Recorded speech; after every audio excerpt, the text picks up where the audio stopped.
Hello dear mummies, आपका मेरे channel में बहुत बहुत स्वागत है।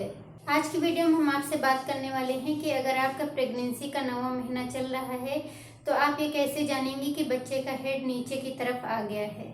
पूरी प्रेगनेंसी के दौरान बच्चा एक पोजीशन में नहीं रहता है। कभी उसका सर ऊपर होता है तो कभी नीचे होता है, कभी दाएं होता है तो कभी बाएं होता है। ये हमें अल्ट्रासाउंड से भी पता चलता है। जब पेशेंट खुद नॉर्मली चेक कराने के लिए आती है तो वो खुद ही बताती है कि मैम मेरा बच्चा इस साइड ज़्यादा रहता है। जब डिलीवरी का टाइम नज़दीक आता है तो हम पेशेंट का एक बार अल्ट्रासाउंड कराते हैं बच्चे की पोजीशन देखने के लिए कि बच्चा किस पोजीशन में है।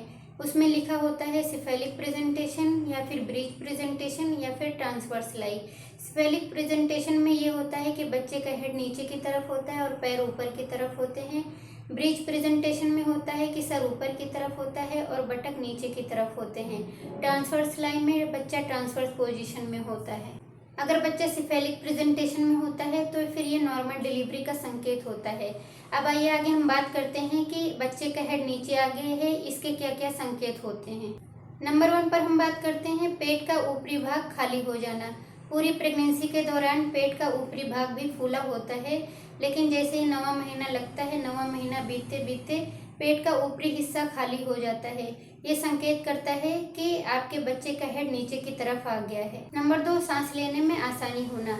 छठे, 7वें और 8वें महीने में सांस लेने में काफ़ी प्रॉब्लम होती है क्योंकि बच्चा बड़ा हो चुका होता है, उसका प्रेशर लंग्स पर पड़ता है जिसकी वजह से सांस लेने में प्रॉब्लम होती है।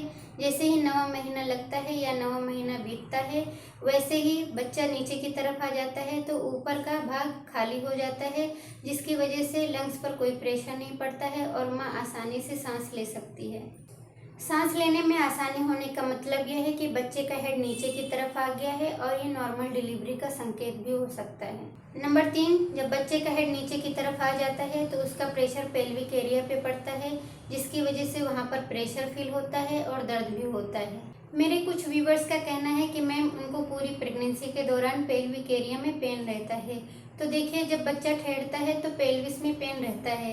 किसी की मसल ज़्यादा सेंसिटिव होती हैं पेन के लिए और किसी की कम होती हैं, इसलिए सबका अपना अलग अलग पेन का एक्सपीरियंस होता है। प्रेगनेंसी के पहले तिमाही या चौथे महीने तक बच्चा पेल्विस में रहता है। जैसे जिससे बड़ा बच्चा होता है वैसे वैसे पेल्विस से ऊपर आ जाता है, इसलिए पेन पेल्विस का कम हो जाता है।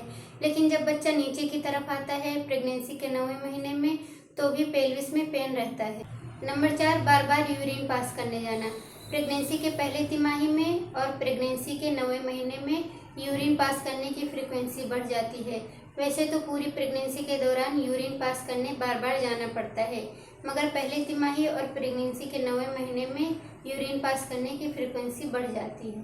प्रेगनेंसी के पहले तिमाही में बार बार यूरिन पास करने इसलिए जाना पड़ता है क्योंकि बच्चा पेल्विस में होता है, उसका प्रेशर यूरिनरी ब्लैडर पर पड़ता है, इसलिए बार बार यूरिन पास करने जाना पड़ता है। और प्रेगनेंसी के 9वें महीने में इसलिए बार बार यूरिन पास करने जाना पड़ता है क्योंकि बच्चे का हेड पेल्विस में आ जाता है जिसका प्रेशर यूरिनरी ब्लैडर पर पड़ता है, इसलिए बार बार यूरिन पास करने जाना पड़ता है। नंबर 5, हाथ पैरों में स्वेलिंग होना।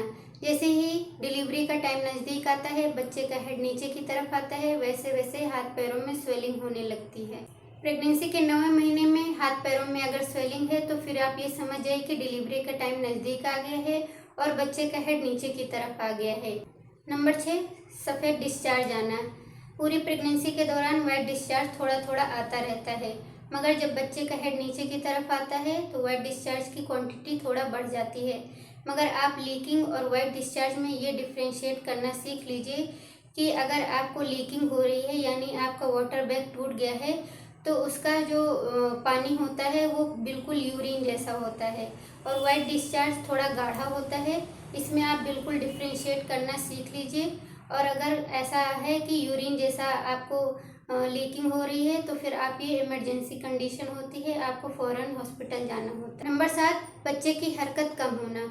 पूरी प्रेगनेंसी के दौरान बच्चा 10 से 12 बार दिन में घूमता है और बच्चे की हलचल माँ को बहुत ज़्यादा फील होती है, मगर जैसे ही बच्चे का हेड नीचे की तरफ आता है और वो पेल्विस में इंगेज हो जाता है तो बच्चा कम घूमता है क्योंकि बच्चे को घूमने की जगह कम हो जाती है। बस माँ को उसके हाथ पैर की हरकतें महसूस होंगी। तो फ्रेंड्स, आज की वीडियो में बस इतना ही। आई होप कि वीडियो अच्छी लगी होगी। चैनल को सब्सक्राइब कर दीजिए, वीडियो को लाइक कर दीजिए और शेयर कर दीजिए। चलिए मिलते हैं नेक्स्ट वीडियो में।